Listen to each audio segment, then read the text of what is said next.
How do I get my 25M, father, 70M, to stop sugar-dotting women in Brazil? My Brazilian father asked me to receive a package that wouldn't deliver to his P.O. box in the US. It was a $250 perfume for a woman in Brazil.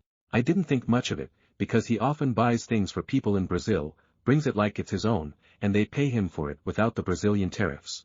Fast forward to this morning, he wants me to print out this PDF form he received on his WhatsApp and walks away. While I'm on his WhatsApp I see the profile pic of an attractive woman, with a seemingly elaborate message sent from my dad. It turns out she was the one who asked for the perfume. Scrolling up the messages, he's been sending heart emojis and calling her a special person, yada yada. I closed it before he saw me. Besides the fact he's still married and living with my mom, 56F, he was just in Brazil for a good 2 months. I have reason to suspect he may be sugar daddying this woman, and maybe more women. I'm having trouble dealing with this realization, and I want to get him to stop this clown behavior. For years he's been a jealous and controlling husband who would talk shit every time my mom went somewhere with her church, even though she could have cheated on him forever ago when she was raising me in Brazil by herself. Now I'm wondering if he's been projecting and being unfaithful all these years. This is part of what's bothering me. What on earth can I do to stop this? Story number 2. Am I the asshole for not paying for my girlfriend's haircut? Hi everyone. My girlfriend, 32F, and I, 38M, have been together for 2 years. I lost my job about 3 months into our relationship. During this time, she really came through for me and helped out a lot. I did not have a car so she would help me deliver orders on DoorDash and Grubhub so I could pay my bills. She also covered the difference out of her pocket if I was running short. To say I'm grateful to her is an understatement. I finally found a new job 2 months ago. I'm saving up for a car so she's been letting me borrow hers. She accrued some debt while I was out of a job and I have repaid about half of that. However, now I'm worried that she's starting to only want me for my money. We got into an argument over the weekend because she called to ask me if she could borrow some money to get a haircut. Apparently, she is running short due to an expected home repair cost, but already paid the hairdresser a deposit that she would have to forfeit if she rescheduled it. I had a long day at work and was exhausted, both mentally and physically.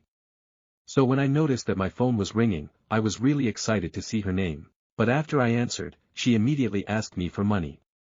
I felt crushed because she did it without even asking how my day was first. I told her that I guess I understand what my new role is in her life now and she threw a huge fit about it.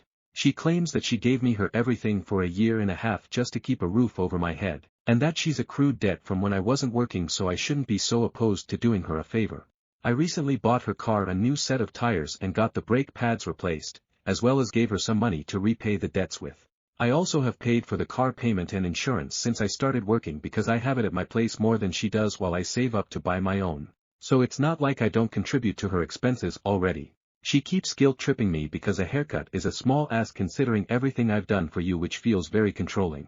Now she won't talk to me and I'm scared that she's going to break up with me without even hearing me out. I hated taking her money when I was jobless and that I have to use her car now.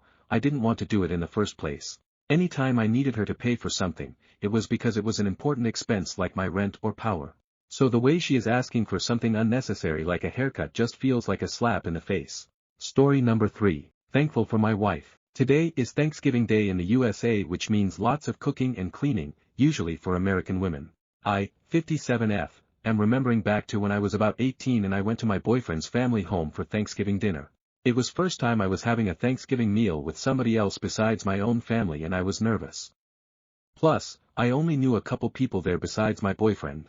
Anyway, dinner concluded and I wasn't sure what to do next, so when my boyfriend got up and went into the living room, I just followed him. He sat down on the couch. The room was full of people and I sat down next to him on the couch. I remember sort of adjusting my dress and when I looked up everybody in the room was looking at me in shock. I put my hand in front of my mouth, thinking I had a clump of broccoli in my teeth the size of a tree, but nothing. I turned to my boyfriend, who was also looking at me in shock and disgust, and I mouthed, "What?" And he said, "Why aren't you in the kitchen helping clean up?" To which I wanted to reply, "Why aren't you?" And that's when I looked around and realized that everyone in the living room was male. All of the women were in the kitchen cleaning. I got up, went to the kitchen, and started washing plates in the sink which were there waiting for me. I didn't date men much longer after that. And now I am happily married to my wife. We've been together almost 20 years and she still makes my heart flutter. We split all of the housework 50-50ths. She is a better cook than me, but I am right there by her side doing all of the peeling, slicing and stirring, whatever she needs. I do the cleanup and I'm happy to do it because my wife is such a great cook. Anyway, today I'm thankful for my wife and we just got back from a Thanksgiving with friends where we all picked up pre-made dinners from a local tavern and thanked the staff for their work with cold, hard cash. And that, to me, just seems so much more civil. Story number 4. Am I the asshole for refusing to split the money I've been saving up for my daughter with my boyfriend's kid? When I was 12 I was sad and as a result to that I got pregnant. Because I had irregular periods I didn't know until the second trimester when I gained weight. It was very traumatic. I still have PTSD from the SA as well as having to carry that monster's baby. After I gave birth it was worse. I would have panic attacks every time I saw the baby. After I attempted to take my life for the 4th time my parents decided it would be best if the baby would be put up for adoption. A friend of my mom's who had many failed attempts to get pregnant offered to adopt my daughter. My mom wasn't very happy with the idea because they are very close and that would mean I would still have contact with my daughter but I rather rarely see her than have her in the foster system. I've been going to therapy ever since the SA and it has helped a lot. A couple of few years ago my mom's friend got diagnosed with cancer and it's not looking good. The medical bills have also drained their finances. Since the diagnosis I've been saving up money for when my daughter would go to college. I had dinner at my parents' and mom's friend was there. I overheard her venting to my mom that she was worried for their finances especially that they wouldn't afford to send her to college in 6 years so I told them that I've been saving up money for that. When we left boyfriend asked me how much I've saved up. I told him. He said that the money should be split with his daughter, 3. His arguments were that 1. We shouldn't make any difference between the kids. 2. She isn't even really my daughter, just biologically. I didn't raise her and when she was adopted my responsibilities to her ended. While his daughter is like my stepdaughter so I do have a responsibility to her. I said that's a weird thinking. I am grateful to them for adopting my daughter. They gave her a great home. While I don't have any maternal feelings towards her I wouldn't have wished for her to grow up in the foster system which is horrible or be adopted in a family that would treat her bad. Helping with money is a way of thanking them. And T's not really my problem that him and his ex haven't started saving. They have 15 years to save up a fund for her. And I really don't think it's fair to ask me for half the money I've been saving since before I even met him. His argument was that his ex can't hold a job and he's got other expenses and CS which makes it hard for him to save. But he is living above his means. He prioritizes fun over necessities. He eats out at least 3 times a week, regularly goes to the cinema, lives on takeout because cooking takes too long, etc. Also CS makes no sense because she lives with him 5 days a week and his ex has her on weekends but he doesn't want to go to count and have CS cancelled because he doesn't think they would side with him. I don't know if it's relevant but we've been TGT for a year and 3 months. I'm 25 and boyfriend is 26. Story number 5. Am I the asshole for telling my parents their marriage is sad and that they need to get a divorce? I, 14F, am the youngest child of my mother, who we'll call Ma, 46F, and my father, who we'll call Pa, 45M. My parents have been married for 20 years, and their relationship is anything but pretty. Ever since I was really young, my parents fought over the stupidest of things, and every single time, Pa was always the reason for their fights, since he always found a reason to be upset. Yesterday, Ma and Pa had spent the entire morning fighting and yelling about something that I don't even know since I wasn't really paying attention. But what I heard was my dad was threatening a divorce, and my mom was saying they should get one. They always say they're gonna get a divorce, but they end up not doing so. So as they were fighting and threatening each other with divorce, I had walked out of my bedroom and said that they should get the divorce because their marriage is sad and that I'm getting tired of hearing them fight over stupid stuff. My mom said I went too far insulting their marriage by calling it sad, and my dad is not talking to me because of what I said. I feel like I am in the wrong because it's not my place to tell my parents what they should and shouldn't do with their marriage, but I also feel like I'm not in the wrong because I am righteously upset since they've been fighting since I was really young. Story number 6. My dad, 74, was adopted and never knew anything of his biological parents. In August, he found out his biological mother, 91, is alive. Hello. I'm a long-time listener of THT. I've been listening since the pandemic and this podcast has helped me so much by encouraging me to go therapy and become a better person. I know this podcast often tells stories that have conflict and stress, so I thought it would be great to share a wholesome story that has happened to me this year. My dad, 74, and his sister, 75, were adopted at a young age, ages 3 and 4 respectively. They were raised by two parents who loved them. They were told when they were old enough, approximately 6 to 8 years old, that they were adopted. Once their adoptive parents passed, my dad started looking for answers to questions about his birth parents. He never wished to disrespect the parents that raised him and his sister. DSS kept the file closed, and even though my dad was 50 when he started asking questions, there was nothing but dead ends. My oldest half-brother, 54, helped my dad researching. And they have been researching and doing ancestry for years at this point. Once the 1950 census came out, which is published 70 years later, so this one was published in 2020, they were able to find out names of my dad's parents. Through a long and arduous process, my dad was contacted by his uncle, his bio-mom's brother, and this uncle let him know that his bio-mother was alive. My dad didn't want to push meeting her unless she wanted it, and she did want to meet him. They met at the end of August. The last time my bio-grandma, who I will just call grandma now, saw my dad was when he was 2 years old. A lot of questions were answered from my dad. She never wanted to give them up. My dad's bio-dad was not a good guy and married her when she was 15 and he was 25. This was back in the 1940s and was common back then, especially in the southern United States. I don't know all the details of the relationship because I don't want to bring up horrible memories from my grandma, but what I do know from her is that he took my dad and aunt while she was at work and didn't let her know. He ended up taking them to his parents, and essentially, DSS stepped in because the children were being neglected. My grandma didn't know where they went or what happened, and her brother kept searching every adoption agency and shelter they could, but my dad and aunt kept being moved. Grandma kept this secret for 70 years from her 4 other children. I was there when she was with all of her children for the first time. She broke down and cried saying, "They took you both away from me and I didn't know what happened and I'm so sorry." Which caused us all to cry. All her children reassured her that they were all together again and nothing would split them apart. It's an amazing story. Not only is she alive, she is able to still move around fairly well, and she keeps her mind active with puzzles and crosswords. She's honestly the sweetest and has welcomed all of my family with open arms. As well as the rest of the family, they have been so welcome. I haven't seen my dad so happy in so long.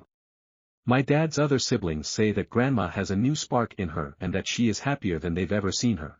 They also shared that growing up, she would cry randomly but never tell them why. She's now admitted it was every time she thought about my dad and aunt. She had no idea what happened to them or if they were even safe or together. I can't imagine what she's been through. I am so thankful this has all come full circle. I haven't had a grandparent since 2013, when my mom's mom passed away.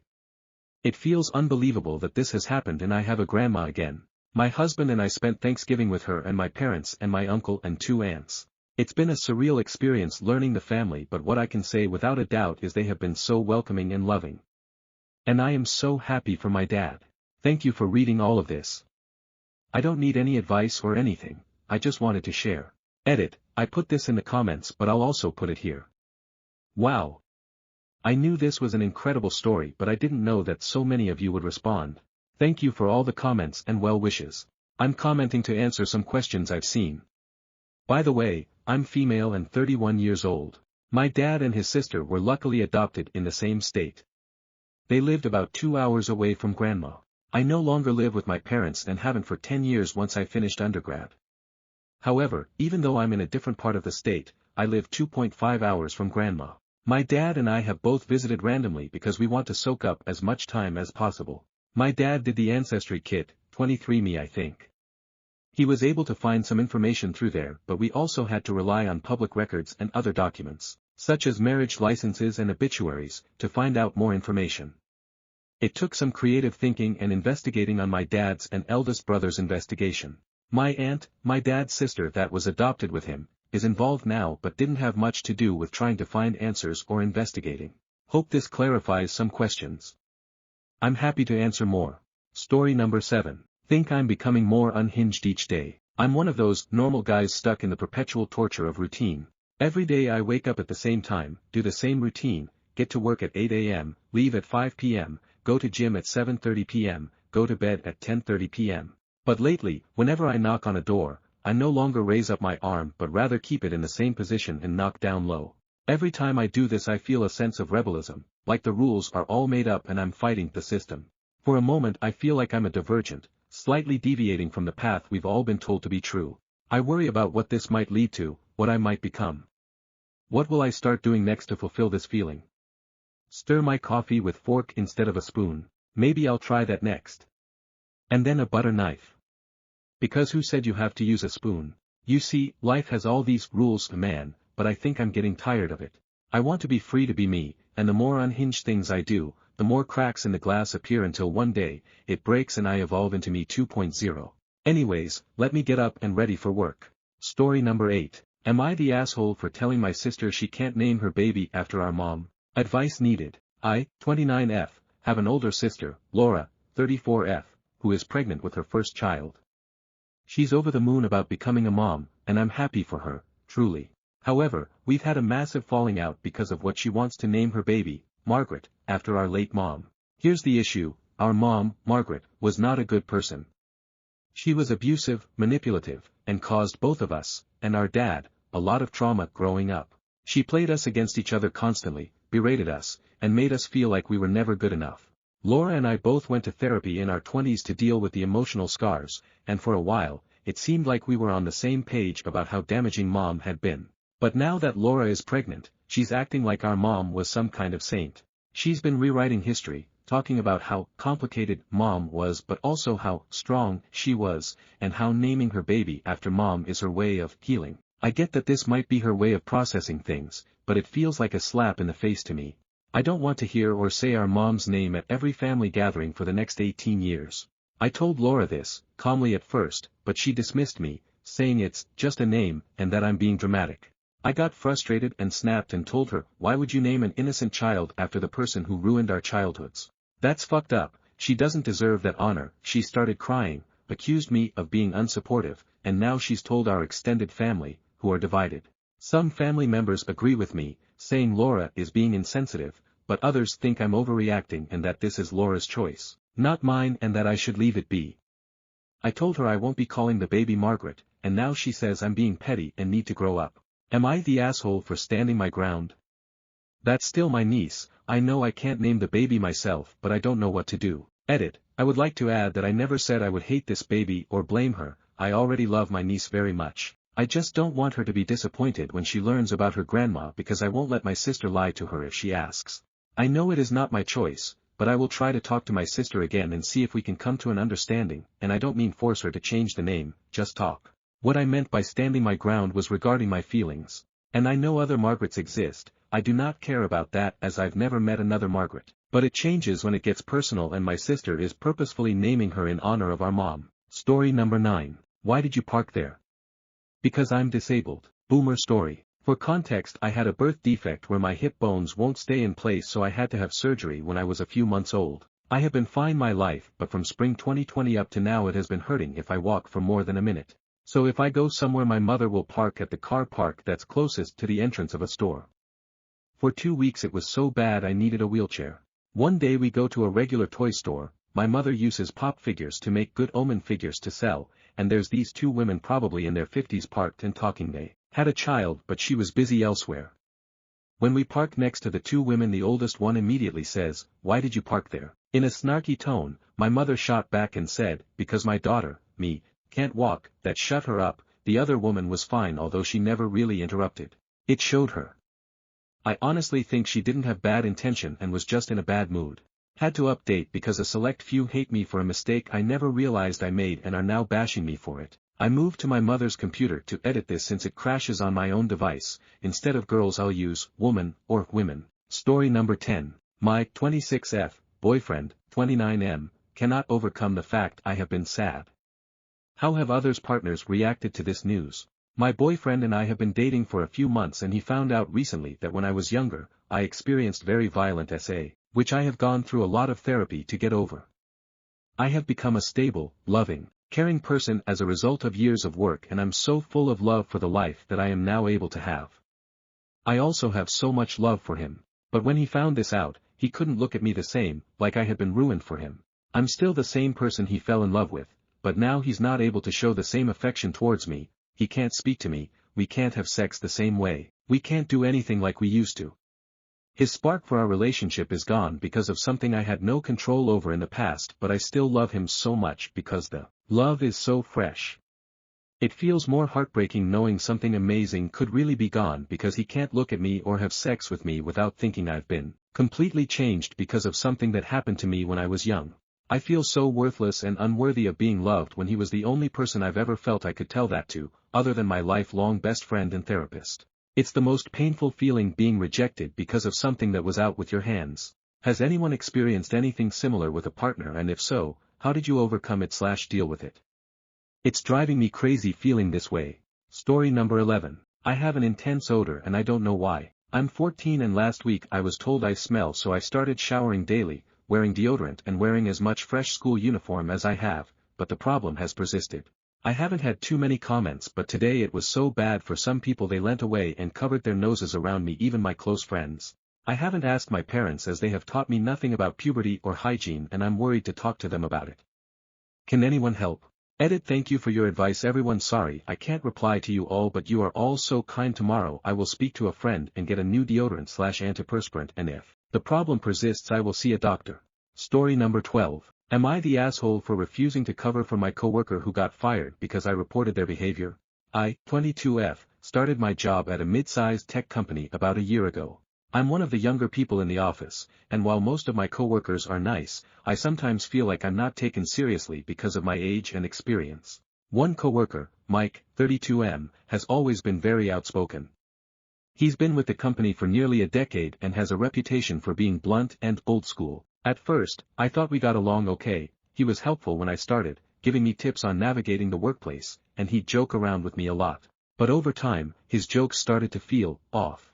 For example, he'd say things like, "Don't let the boys distract you from your work," or call me kiddo during meetings. He'd make sarcastic comments about how I must be the boss's favorite whenever I got assigned a big project. When I brought in cookies for the team one day, he joked that I should stick to baking because that's what you'd be great at. At first, I laughed it off because I didn't want to be the uptight new hire.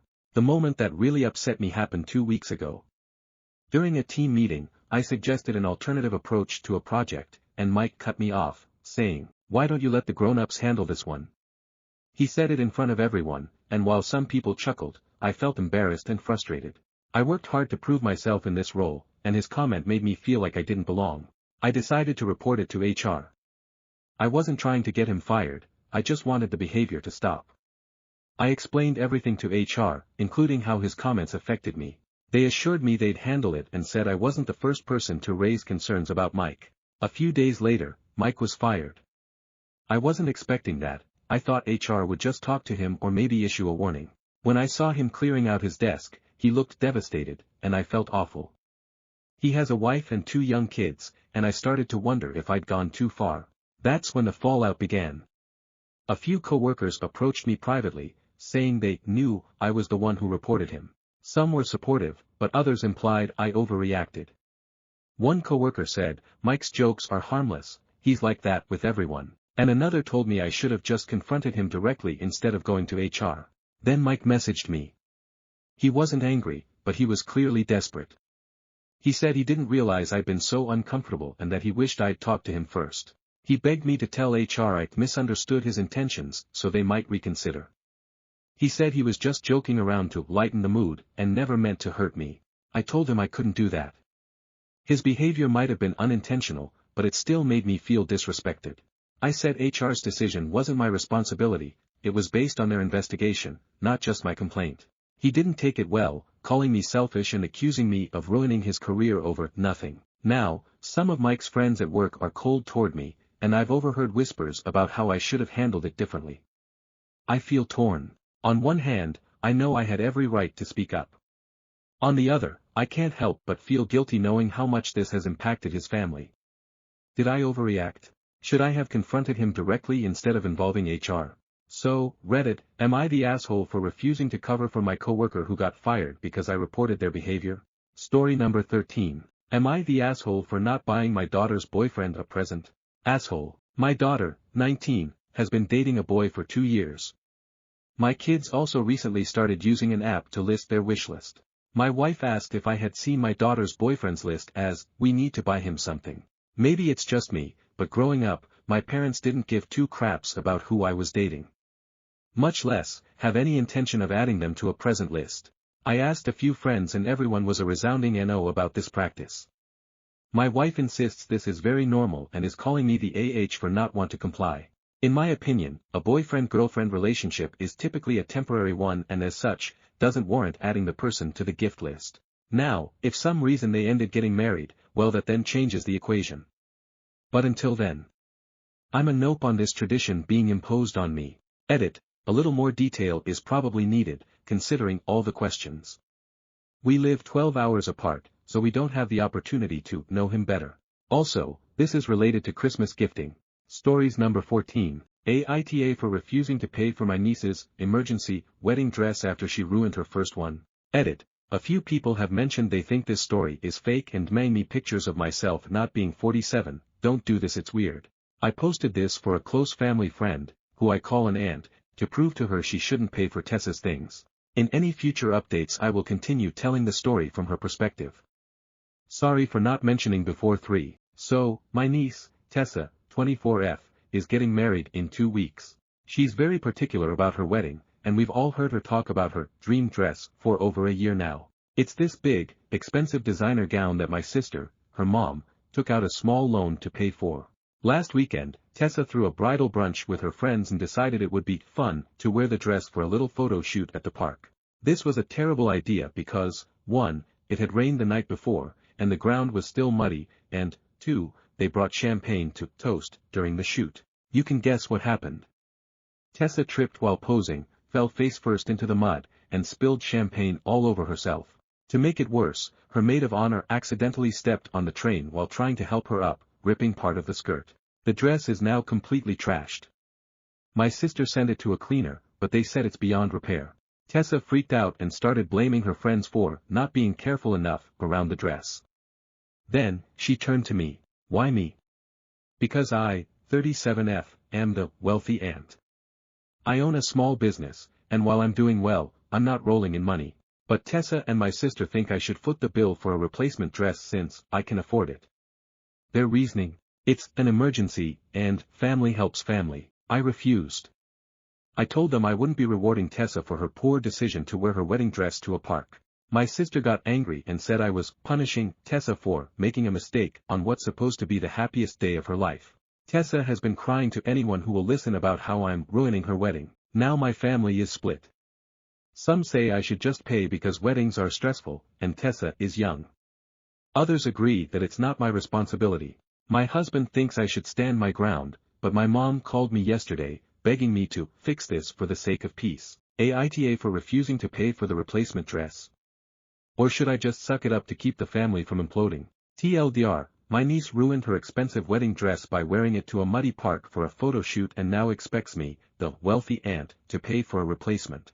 I refused, and now my family is divided, with some saying I should help for the sake of peace and others agreeing it's not my responsibility. AITA. Stories number 15. I feel like my husband, 26M, puts things off until I, 26F, end up handling things myself. My husband and I have had a rocky relationship.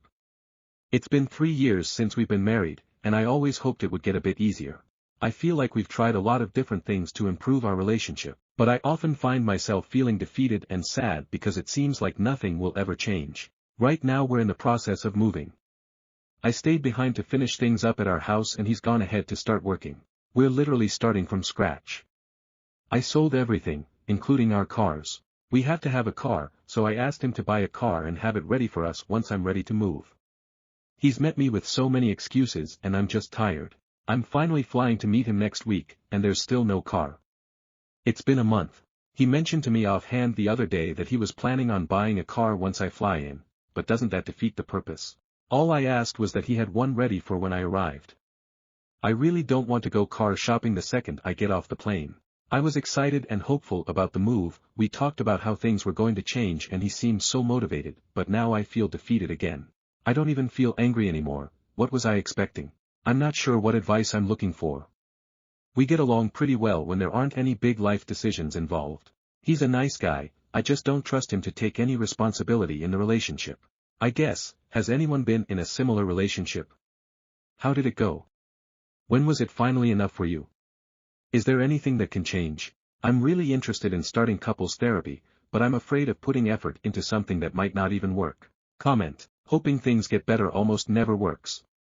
You said you had taken steps to improve things. Does that include counseling? If so, it is important to note that he has to want things to improve for them to get better. Based upon the example behavior you provided, he sounds lazy and I doubt he wants to improve your relationship. If you have hit this point, it is probably time to cut your losses and move on. I'm sorry, and good luck. Update. I feel like my husband, 26M, puts things off until L, 26F, end up handling things myself. Hi Reddit. I made a post 3 years ago about my husband not taking the initiative when it came to purchasing a new car after a big move. My post didn't get too big, but I've always liked seeing updates and a lot has changed in 3 years. So, I decided to log back in and make my own. I don't know how to link the original, but please take a look at the post history if you want to see my first post. After making the post, my husband had made an appointment to go look at cars. I remember feeling really good about everything in that moment. I felt a huge relief knowing that this big thing was finally getting taken care of. When his appointment came, my husband called to tell me some good news. He had seen one car, decided it was good, and told me that this is the one we would be buying. While he was still in the dealership, I asked him to tell me the details like how much the interest was and how much the car cost. I asked him if he had compared it to Kelley Blue Book to see if it was a fair deal. My husband was kind enough to ask the salesman everything, but after each question he would add, "I'm sorry my wife is making this so difficult." I was pretty hurt and embarrassed by this, and told him so, but he said all my questions were frustrating and were slowing down the process of the one thing I had asked him to do. In the end, he decided to wait for me to arrive so that we could sign for the car together. I ended up getting picked up from the airport and taken straight to the car dealership. We got a good interest rate on the car, but we ended up overpaying by about $7,000. I should have said no to the car and just looked myself, but I was young and embarrassed and I felt like I wasn't being supportive. Thankfully, that car ended up being our only shared piece of property in our divorce. I didn't trust him to refinance the car, so I ended up taking it. We owed so much more money on the car than what it was worth that I couldn't get it refinanced for several months. I ended up trading it in, and even though I'm still in the hole financially because of it, I am so much happier now. We did try therapy before ultimately divorcing. My ex-husband was quite the prodigy. He was cured, his words, not mine, after a week. He said that he had it all figured out and didn't see the point in continuing. He also told me that he was the only one who had ever put any effort into the relationship, and that it was 100% my fault that we were divorcing. He told me that no one would ever love him again if I left and that he might as well off himself because there's no point in going on. When that didn't work, he said that no one would ever love me again and that I was lucky that he has stayed around as long as he did. He then asked me if I would forge his signature on the divorce documents because I was basically forcing him to do it anyways. I did not. Anyway, I'm happy to report that he was successfully able to move on from the trauma I put him through. He's still around, but I've kept my distance because I can't be bothered, so I'm unsure of what he's up to. I was able to find someone after some time. My boyfriend is so kind. Sometimes I feel like it's too good to be true. Then again, I get Twitter-pated when he does simple things like taking out the trash, cooking, or maintaining a full-time job, so the bar is in hell. He's a great guy, and he does more than the bare minimum I promise. Looking back, I knew that I wanted a divorce, I just wasn't ready to admit it. My ex-husband didn't love or respect me. I didn't put many details of the relationship in my first post, and I don't really feel the need to put it all out there now. But I know now that if someone truly loves you, they make sure you know. Stories number 16. AITA for confronting my mom after being left out of family vacation. Today I sent my mom a text message to tell her I'm pissed about being left out of family vacation. So, this story really begins around September. My family was going to go on vacation to Tampa for Thanksgiving as opposed to cooking. However, Helene ravaged Florida, so my family decided to cancel the trip. I live in western North Carolina, which also destroyed by Helene, so I was receptive and understanding of the situation. I was under the assumption that Thanksgiving would occur as usual. Around a week ago, I was texting my aunt about something unrelated and she mentioned that the family was going on a 5-day cruise to Mexico. I was taken aback by that, and asked her if it was to compensate for the fact they had to cancel the trip to Tampa. She said yes. Apparently, this trip was scheduled immediately after the family received news about the state of Florida after Helene. My mom decided she wanted to withhold that information from me as to not hurt my feelings, but really, I know it's because she didn't want to pay for me, which would have been fine if she just told me. My mom has issues with communication, so we have a rocky relationship. She has a history of abuse, and we overall don't get along very well. I expected this kind of thing from her, but it really hits hard lately since I've been struggling with mental health. When I texted her about how I felt, she told me I was being dramatic and it made no sense that I was so wound up about it. Really, it isn't the fact they went, it's the fact they hid it from me. I tried to tell her that I would have been fine about not going if she had told me instead of hiding it for months. AITA. I don't really know if I'm being dramatic. Stories number 17. Neighbors thinks I breed rats in my greenhouse. I've lived in the house I own with my husband for 12 years. It's a terrace built in the 1860s with lots of things like coal shuts and cellars that undercut other people's properties. We live near farmland and were told when we bought it that rats were in the area and to keep a good supply of rat wire to keep them out. There has never been any sign that there have been rats in our house, but we know others have had problems. On to the weirdness. My neighbor and I were on decent terms until he decided not to be and called the council on us for having a compost bin. The water company for something that was found to be his fault. They ruined my 40th birthday by constantly calling round, and he tried to call the police because I laughed at another neighbor calling him a bellend.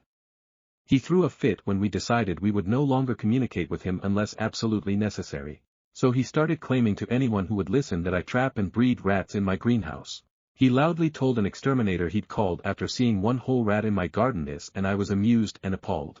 I found out when having a casual chat with another neighbor at the bus stop that he's been making these claims for over a year and then heard it again from the man himself telling someone else. Not once has he mentioned it to us, and he will use any excuse to try to get us to talk to him.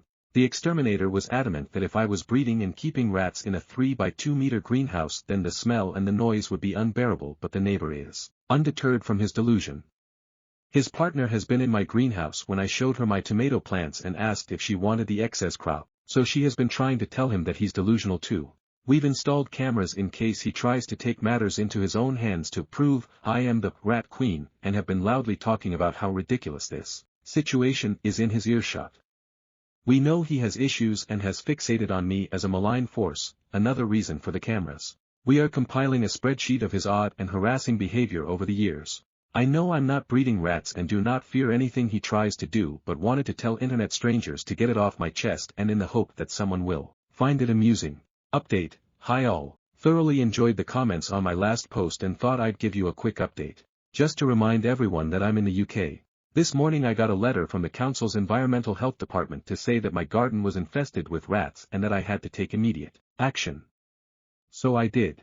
I called the extermination company to ask for a statement that there are no rats in my garden or greenhouse. They are happy to oblige. I spoke to all my nice neighbors and they are also happy to vouch that they have seen no evidence of an infestation and find the rat breeding story both bizarre and hilarious. I wrote a very polite and detailed email to the named contact at the council to say, paraphrased of course, that this is the work of a colossal prick and I am considering suing him for malicious complaint, harassment and slander. Also, that I cannot take immediate action to remove an infestation I do not have and would like to know how they came to the conclusion that there is a problem if no one from the council has been round to look. We know the prick next door wants to annoy us into moving, but sorry, we're going nowhere. Stories number 18. I've been making food for a girl I like, turns out she's been throwing it all out. I have nowhere else to talk about this, so I'm coming to Reddit. I, 21 am in college, and there's this girl that I'm sort of head over heels for. We have a couple classes together and I know some of her friends, so we see each other and hang out a lot. I thought there was something between us, but I guess I was wrong. I knew she'd been going through a tough time with some family issues lately and I thought she might appreciate not having to worry about cooking while she's worried about all of that, so I've been making her some meals and giving them to her when I see her, usually after class. Food isn't necessarily my love language, I just like to make sure the people I care about are happy and fed. Well, I was catching up with some of our mutual friends, a couple of whom live with her, and they told me that she either usually throws out the food or gives it to her roommates. I don't think she's eaten anything I've made for her. She always says, "Oh, you didn't have to do that," all sheepishly when I give her the meals I made. I just figured she was being bashful. I wish she would have just told me to stop so I could have saved some time and energy. I don't know, I'm just upset. I'm not sure where I stand with her now. Edit. Some context. I said in a comment that people said I should add to the original post. Her friends encouraged it. I'm very close friends with many people in her close circle and they knew what I was doing, they said it was sweet. I understand now that it was kinda weird and I probably should have stopped. But, I would also say that we're friends rather than acquaintances. We've hung out one-on-one in the past, which she initiated. I think she just might see me as a friend, which is totally fine, and the message about not just giving people food is 100% heard on my end. I just hated to think that she was stressed and going hungry. She's confided to me in the past that she struggles to make time to eat when under stress. Update. So, I heard you guys loud and clear that I might have overstepped on this one. Since me and this girl are friends, and I'm super close with a lot of her friends, I figured last night I would text her and apologize. Just because of class and me being at her apartment to see her roommates I'm friends with and whatnot, I know I'll still have to be around her in the future. I made it clear that she didn't even ever have to speak to me again, and that I just wanted to let her know I was so sorry. The conversation went way better than I thought, and it's safe to say we're still on good terms. Stories number 19. AITA if I, 30F, ask my ex-boyfriend, 32M, to not show up for Christmas dinner. I, 30F, dated Aaron, 32M, for 7 years from 2016 to 2023. When I met Aaron, he had a large group of friends from high school/college and over time that group plus their significant others grew to 30 people. Throughout the years, we would gather frequently for BBQs, trips, birthdays, holidays, etc. Since I am a natural organizer, I coordinated the majority of get-togethers in the 7-year relationship and became very close with that friend group, even considering some of my closest friends. Breakup context. Aaron broke it off out of the blue, one random Wednesday because he couldn't keep lying to me anymore. He broke down saying he wasn't sure if he had any feelings for me for the past 6 years, out of 7 years, but he couldn't end it before because he liked receiving my love, gifts and attention. At the time, I was in shock, but ultimately I'm happy it's over because he was emotionally unavailable and there were so many red flags I had ignored. Within 2 weeks, I had moved out of our shared apartment and moved to a different city. He, on the other hand, started dating one of his co-workers one day after the breakup. Aaron and I have not seen each other or spoken since then. Christmas context. There have been group events in the past 1.5 years since the breakup, however I was either not available to attend or opted out when Aaron was in attendance. When he broke up with me, he was adamant that I should stay friends with the group and not isolate or cut myself off. Our mutual friend Margaret, 32F, is hosting a Christmas dinner this year and both Aaron and I seem to be available, according to the poll. Since Aaron has been to other events with his new girlfriend, I was hoping he could compromise by not showing up to this Christmas dinner so I could participate and enjoy myself without having to avoid him. I should clarify that I don't want him in my life, have no intention of ever being friends and would prefer to limit all contact with him. So, AITA? If NTA, how do I ask him in a way that isn't rude? If yes, I'm open to any other suggestions. Thank you. Stories number 20. My girlfriend thinks I overstepped by getting a PlayStation. Am I in the wrong? So, I, early 30s, decided to treat myself and got a PlayStation 5 this Black Friday in Josie. I've been wanting one for a while, and after budgeting and making sure all the bills were covered, I went for it. It's something I've been excited about, and I figured it was a harmless way to unwind after work. My girlfriend, same age range, didn't seem thrilled when she saw it. She said I should have discussed it with her first and accused me of being irresponsible with money. To clarify, I didn't touch any shared finances or skip out on responsibilities. This was 100% my money, and everything else is in order. She's acting like this is a huge deal, saying I'll spend too much time on it and that it's immature for a grown man. I've told her it's not going to take over my life, I'll still prioritize work, chores, and our time together. I get that she might have been a bit annoyed because everyone's asking her if she allowed it, but is her reaction an overreach? Or am I missing something here? How do I handle this without turning it into a bigger issue? Stories number 21. AITA for refusing to let my roommate's boyfriend live with us after he tested me. I, 19F, live with my roommate, let's call her Ashley, 20F, in a small 2-bedroom apartment. We've been friends since high school and decided to split rent when we both started college. Things were fine at first, but then she started dating Jake, 22M.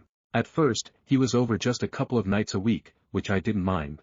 But over the past few months, he's basically moved in, eating our food, using our stuff, and not contributing a single dime to rent or bills. I finally had enough and told Ashley that Jake either needed to start paying his share or stop practically living here. She apologized and said she'd talk to him. I thought that was the end of it. Fast forward to last week. I was getting ready to head out to a late-night study group when Jake cornered me in the kitchen. He told me he wanted to test me to see if I'd be a good person to live with full-time. I was confused and asked what he meant. He said that if I wanted him to pay rent, I had to prove I was roommate material by showing I could handle sharing the space with someone like him. He then gave me a list of rules he'd want me to follow if he officially moved in, things like doing my share of the cooking, even though I already make my own meals, not bringing any guys over, I'm single, but why is that even relevant, and being respectful of his gaming time by keeping the Wi-Fi free during his streams. I laughed in his face and told him there was no way he was moving in. He got pissed and told Ashley I was being unreasonable. She confronted me and said Jake was just testing the waters, and that I should have been more open to the idea. She accused me of being jealous because I'm single and suggested I was trying to sabotage their relationship. Now she's saying if I can't be supportive, then maybe she should get a new roommate, one who respects her relationship. I think this is completely insane, but Ashley and a couple of her friends are siding with Jake. They're calling me selfish and controlling. AITA for refusing to let him move in after his ridiculous test. Hi everyone, it's been a wild ride since my original post, and I wanted to give an update because a lot has happened. First off, I want to thank everyone who commented. It helped me see things in a completely new light. Honestly, I didn't even realize how much I was being gaslighted by Jake and Ashley until I read some of your insights. I thought they were my friends, but now I see how manipulative and toxic their behavior really is. Maybe I just hated the thought of not having any friends, but who needs enemies with these kind of friends? NGL, it still breaks my heart to realize this, and I cried a lot. But that doesn't change anything, haha. I don't know why I'm saying this, it's just been a really emotional days, please forgive my rant. Since our confrontation, Jake has gone full victim mode. He's been telling mutual friends that I'm trying to ruin his life and kick him out of his girlfriend's apartment. Let me remind you, this man doesn't pay rent or contribute to any bills, so calling it his girlfriend's apartment is already laughable. He's been painting me as some controlling, jealous monster who can't handle his straightforward personality. Meanwhile, Ashley is eating it up and defending him, saying I'm overreacting and causing unnecessary drama. What's worse is that I've started noticing just how much control Jake has over Ashley. She's completely bought into his narrative and is now acting like I'm the enemy. For example, she told me last night that my attitude is making it hard for them to feel comfortable in their own home. Their home. This apartment is 50% mine, but suddenly, I'm being treated like an unwelcome guest. I've decided I've had enough. I've already documented everything. His constant presence, his freeloading, and now his smear campaign. I'm reaching out to my landlord this week. Most leases have clauses about long-term guests, and Jake has definitely overstayed his. As for Ashley, I don't know if there's any saving our friendship. I'm heartbroken because I thought she cared about me, but now I realize she's supporting Jake's abusive behavior. Thank you to everyone who opened my eyes to what was really happening. I'll post another update once I've spoken to my landlord and taken further action. For now, I'm just trying to reclaim my space. And my peace of mind. Also, I really want to thank you for just caring and being there. This is what I needed to hear, and you all were honest and fair with me. I am very grateful for the support I got that I couldn't get anywhere else. So thank you. Stories number 22. AITA for refusing to let my cat officiate my brother's wedding. So, my 27M brother, 29M, is getting married next month, and everything was going smoothly until he and his fiancée dropped a bombshell. They wanted Mittens, my beloved Maine Coon cat, to officiate their wedding. Yes, you read that right. They saw some video online of a cat officiating by standing near the couple during the vows, and now they're obsessed with the idea. My cat is adorable and well-trained, but he's not a licensed officiant, and frankly has no interest in weddings. I told them I wasn't comfortable with it, as Mittens is a very shy cat who gets nervous around strangers. Plus, it's his nap time during the ceremony. But my brother accused me of being selfish and not supportive of their vision. His fiancée even said it was Mittens or no wedding, which feels absurd. Now my family is divided. My parents think it's hilarious but are siding with them because they just want everyone to get along. Meanwhile, my friends think my brother is insane for hinging his wedding on a cat. I love my brother, but I'm not forcing my cat to become a wedding officiant against his will. AITA. Stories number 23. I feel like my husband, 26M, puts things off until L, 26F, end up handling things myself. Hi Reddit. I made a post 3 years ago about my husband not taking the initiative when it came to purchasing a new car after a big move. My post didn't get too big, but I've always liked seeing updates, and a lot has changed in 3 years. So, I decided to log back in and make my own. I don't know how to link the original, but please take a look at the post history if you want to see my first post. After making the post, my husband had made an appointment to go look at cars. I remember feeling really good about everything in that moment. I felt a huge relief knowing that this big thing was finally getting taken care of. When his appointment came, my husband called to tell me some good news. He had seen one car, decided it was good, and told me that this is the one we would be buying. While he was still in the dealership, I asked him to tell me the details like how much the interest was and how much the car cost. I asked him if he had compared it to Kelley Blue Book to see if it was a fair deal. My husband was kind enough to ask the salesman everything, but after each question he would add, "I'm sorry my wife is making this so difficult." I was pretty hurt and embarrassed by this, and told him so, but he said all my questions were frustrating and were slowing down the process of the one thing I had asked him to do. In the end, he decided to wait for me to arrive so that we could sign for the car together. I ended up getting picked up from the airport and taken straight to the car dealership. We got a good interest rate on the car, but we ended up overpaying by about $7,000. I should have said no to the car and just looked myself, but I was young and embarrassed and I felt like I wasn't being supportive. Thankfully, that car ended up being our only shared piece of property in our divorce. I didn't trust him to refinance the car, so I ended up taking it. We owed so much more money on the car than what it was worth that I couldn't get it refinanced for several months. I ended up trading it in, and even though I'm still in the hole financially because of it, I am so much happier now. We did try therapy before ultimately divorcing.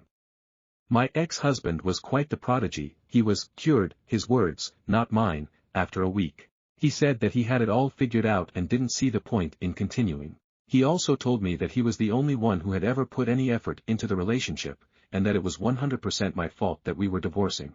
He told me that no one would ever love him again if I left and that he might as well off himself because there's no point in going on. When that didn't work, he said that no one would ever love me again and that I was lucky that he has stayed around as long as he did. He then asked me if I would forge his signature on the divorce documents because I was basically forcing him to do it anyways. I did not. Anyway, I'm happy to report that he was successfully able to move on from the trauma I put him through. He's still around, but I've kept my distance because I can't be bothered, so I'm unsure of what he's up to. I was able to find someone after some time. My boyfriend is so kind.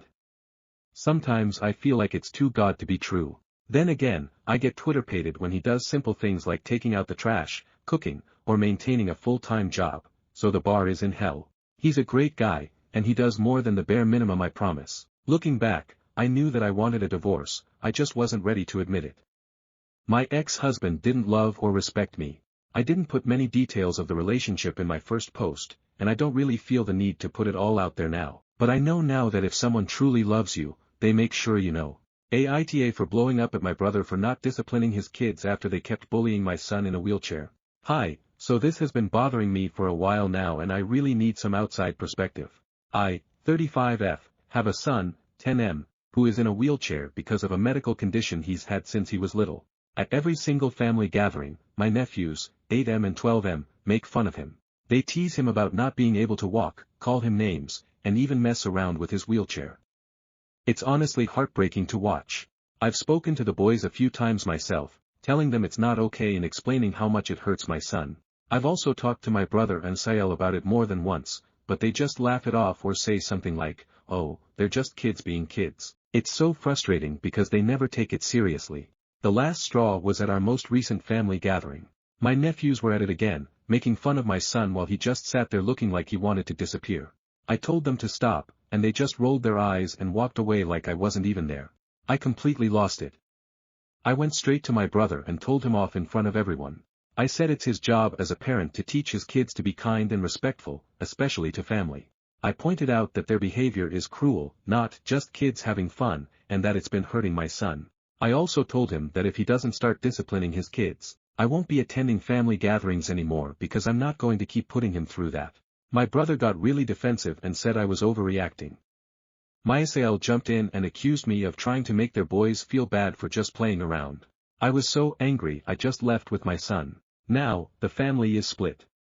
Some people are on my side, saying I did the right thing by standing up for my son. Others think I should have handled it privately and not made a scene. My brother and Sael are furious with me and refuse to apologize or even talk about it.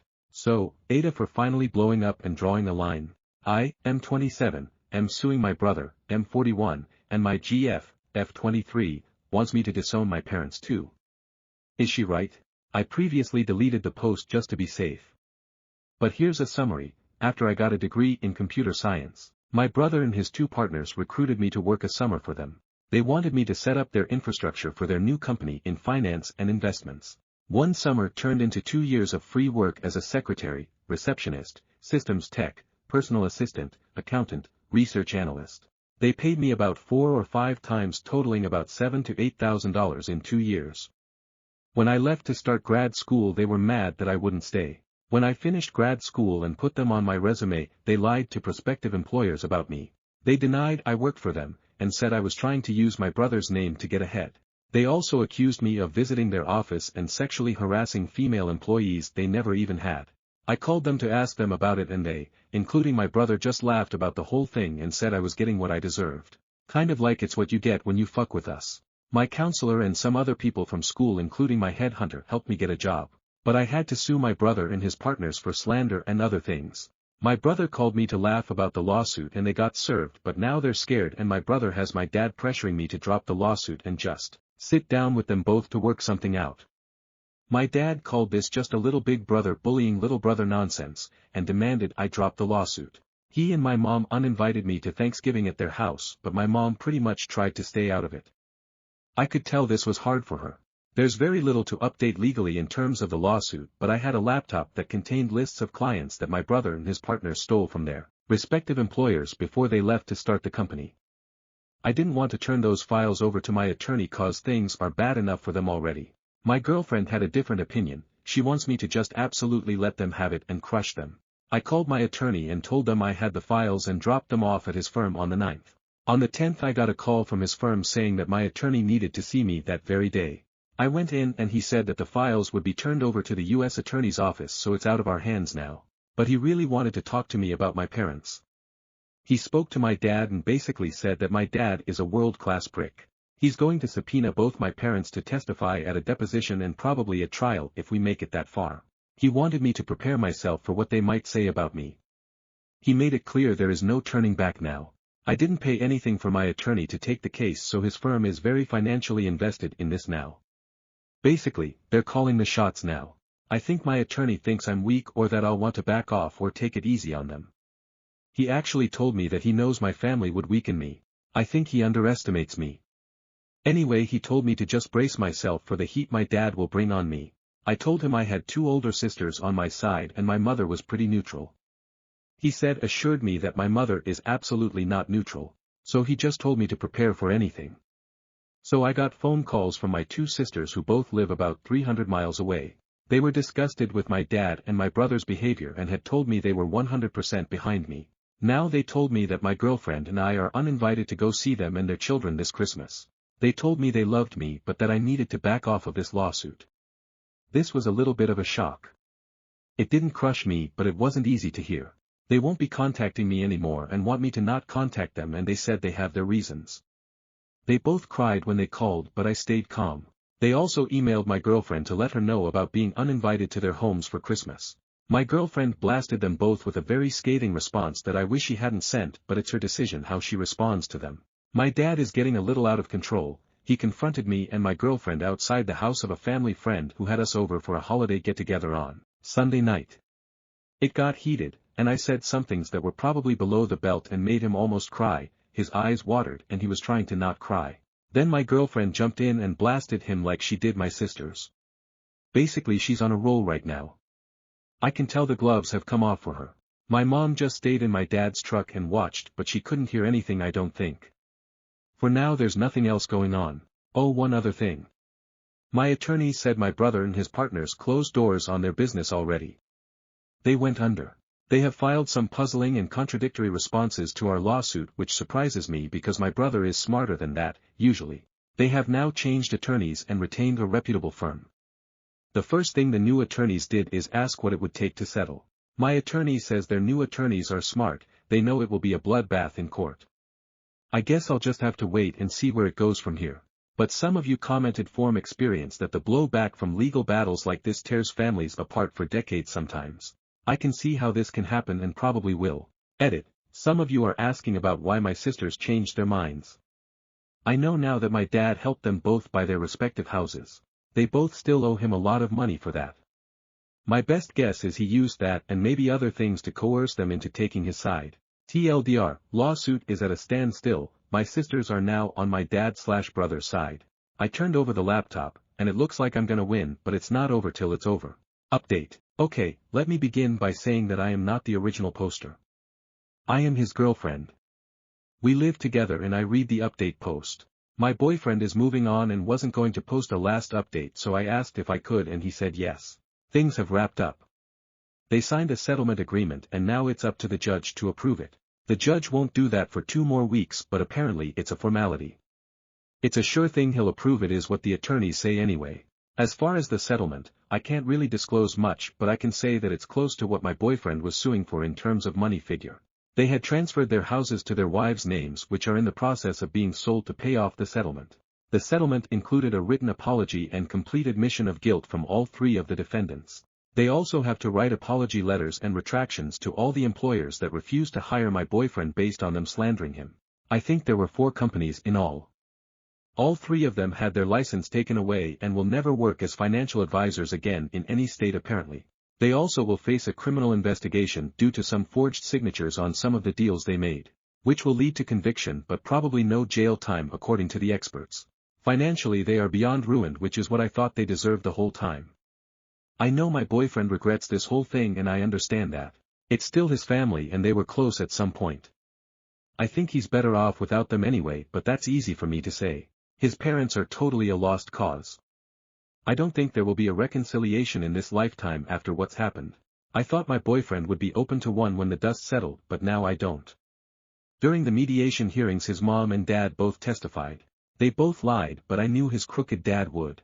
I was shocked that the mother lied about there having been a verbal agreement that my boyfriend would work for his brother's company in exchange for room and board at the parents' house, and that the dad had also been paying him in cash for working.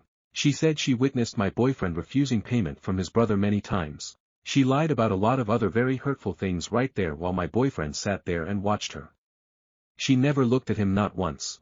His dad never looked at him either, but at least he sat there the whole time after he testified to support his older son and his friends. His mother left the room crying after she testified. I was not shocked that she testified because the attorney had said she might, but I was extremely shocked about the horrible things she said about my boyfriend. She will someday regret doing that to her son. Ugh, such an awful and just revolting and repulsive thing what she did. What she did to her youngest son is inexcusable. I was beyond utterly disgusting that she did that. Ugh, she really has no clue how much damage she did to her youngest son. I doubt he'll ever get over it, and I doubt he will ever want to see her again. Not to rant about the mother, but she lied and said disgusting things about her youngest son, and he's the only good son she has. He's the only one who doesn't owe his dad anything. He's the only one with a compassion and high morals, the only one who constantly worried about her and kept in touch with her. Ugh, she messed up in the most disgusting way. How can she do that? He was there for her more than her other 3 kids put together. All for a lawsuit that she had to know they were going to lose. Her testimony did nothing to help their case, nothing. She testified for absolutely no reason. We sent Christmas gifts to my boyfriend's sisters and their daughters. We received thank you cards in return. They haven't contacted my boyfriend since, but I have received a couple of hello emails from one of them. She never mentions my boyfriend or the family problems, she just says hello and asks how I'm doing. I just respond by saying we are both good and hope they are all doing well.